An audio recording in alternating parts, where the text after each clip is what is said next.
Your eyes were not built for you to see.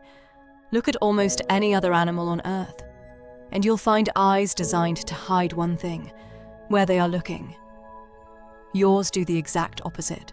That pale ring around your iris isn't empty space, it's a broadcast. And right now it's telling everyone near you exactly where your attention just went.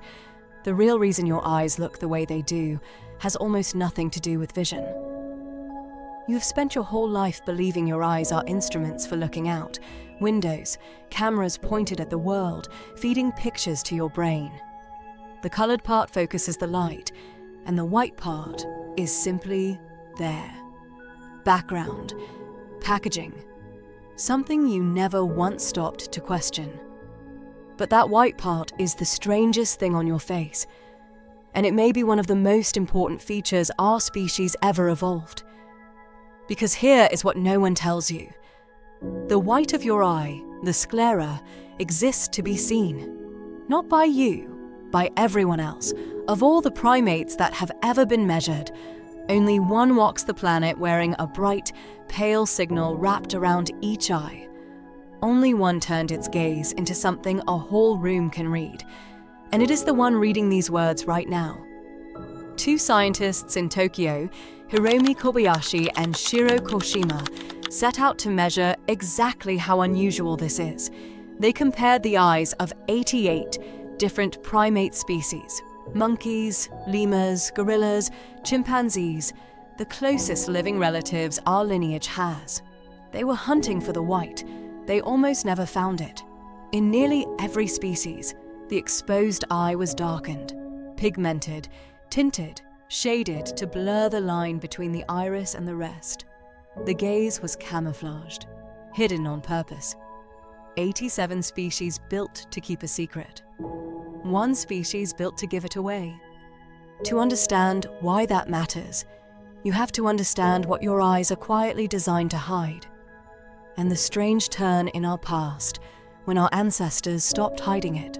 Start with the animals that kept the secret.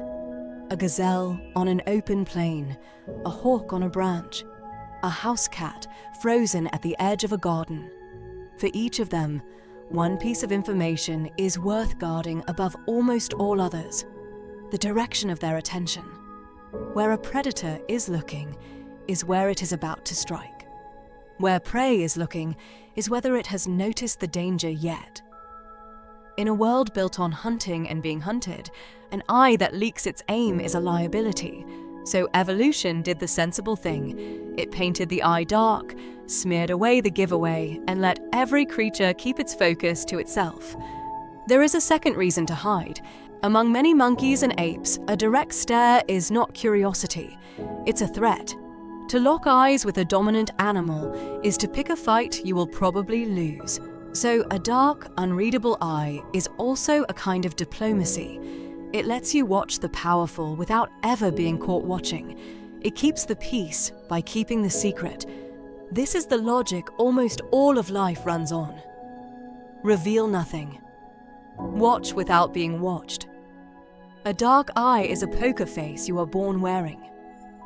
Now, look in a mirror. Against the white, your dark iris stands out like ink on paper. The faintest flick of your gaze, half a degree to the left, is visible from across the room. And it gets worse because Kobayashi and Koshima found a second oddity. The human eye is stretched unusually wide, elongated sideways far more than any ape's. That long pale canvas is exactly the shape that makes a horizontal glance easy to track. Our species did not just expose the signal, we widened the screen it plays on. You cannot hide any of it. You have no off switch. Where your attention goes, a pale frame lights it up and hands it to everyone watching. By the brutal logic of the gazelle and the hawk, this should be a catastrophe, a fatal design flaw. An animal that broadcasts its every glance should have been hunted out of existence long ago. And yet here our species is. 8 billion of us, all wearing the same impossible eyes. So the white sclera was not a mistake. It was a trade. Somewhere in our deep past, our ancestors crossed a line no other animal crossed. They reached a point where being read became more valuable than staying hidden. That is the part worth slowing down on, because it changes what your eyes are for. A man named Michael Tomasello at the Max Planck Institute for Evolutionary Anthropology gave this idea a name: the cooperative eye hypothesis. The thought is almost unsettling in its simplicity. Human eyes turned white because humans became creatures who survive by working together. And you cannot truly cooperate with someone whose attention you can't find. Tomasello and his colleagues, including Brian Hare, ran an experiment that makes the whole thing snap into focus. They sat down with great apes, chimpanzees, gorillas, orangutans, and with very young human children. Then a person in front of them did something simple. Sometimes they tilted their head back to look at the ceiling. Sometimes they kept the head perfectly still and moved only the eyes upward. The question was just this: what would the watcher follow? The head or the eyes? The apes followed the head. When the head tipped back, they looked up too, but when the head stayed still and only the eyes lifted, most of them missed it completely. Their world had no signal there to read. The human babies did the opposite. They tracked the eyes. A flick of the gaze with the head frozen was enough. They turned to look where the eyes had pointed, again and again. Think about how early that is. Before language, before walking in some of them, a human child is already wired to read the white of your eyes like a needle on a dial, already treating your gaze as a message meant for them. No ape does this. Our closest relatives, sharing almost all of our genome, simply do not see the signal you cannot stop sending.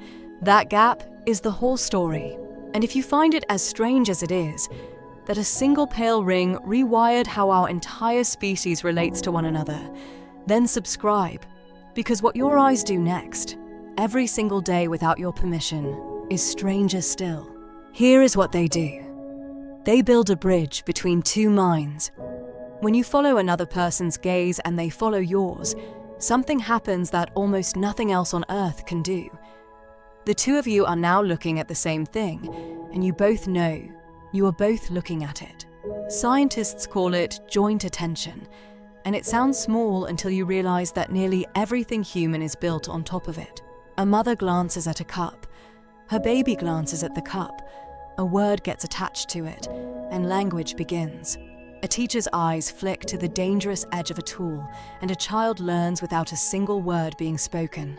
A hunter signals across a clearing with nothing but a look, and the whole group moves as one body. None of that works if your gaze is hidden. All of it runs on the white of your eye.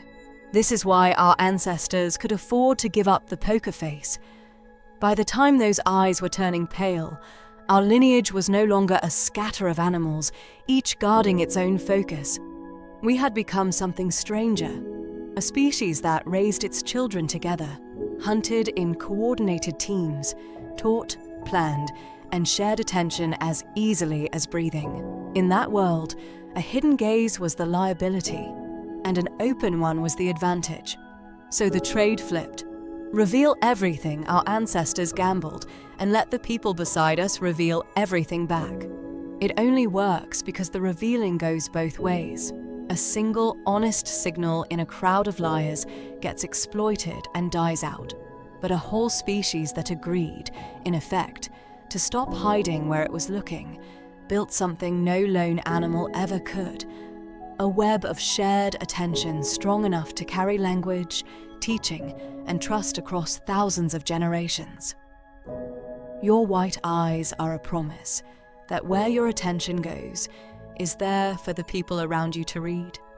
And that promise only holds among others willing to make the same one. You feel the weight of that trade constantly, even now, even though you never think about it. You can tell, in a fraction of a second, when someone's attention drifts away from you mid-conversation, a tiny shift of the eyes, and you know. You feel watched the instant a stranger's gaze, lands on you across a cafe before they have moved a single muscle.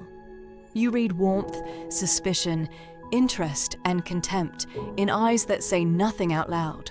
A newborn, only days old, will hold a steady gaze on a face that holds it back and quietly come apart if that face goes blank and stops returning the look. The hunger for an answering pair of eyes is there before almost anything else is. And when someone hides their eyes behind dark glasses, behind a screen, behind a stare that won't quite meet yours, some old part of you grows uneasy. A poker player wears sunglasses for exactly this reason. To switch off the signal evolution refused to give us an off switch for, to put back the camouflage our species threw away. Even lying is shaped by it. The reason looking someone in the eye while you deceive them feels so difficult is that your eyes were never built to keep that kind of secret. They were built to share. Deception is you fighting your own anatomy, trying to force a poker face onto a feature that evolved over 1 million years to have none. So the next time you catch someone's gaze, flick to the door, or feel a glance settle on the back of your neck, remember what is actually happening. You are not simply seeing.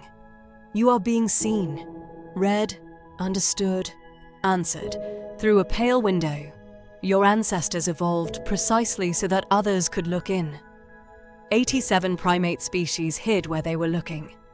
Ours chose, somewhere in the long dark of prehistory, to stop hiding. Your eyes were never built for you to see. They were built so that others could see you.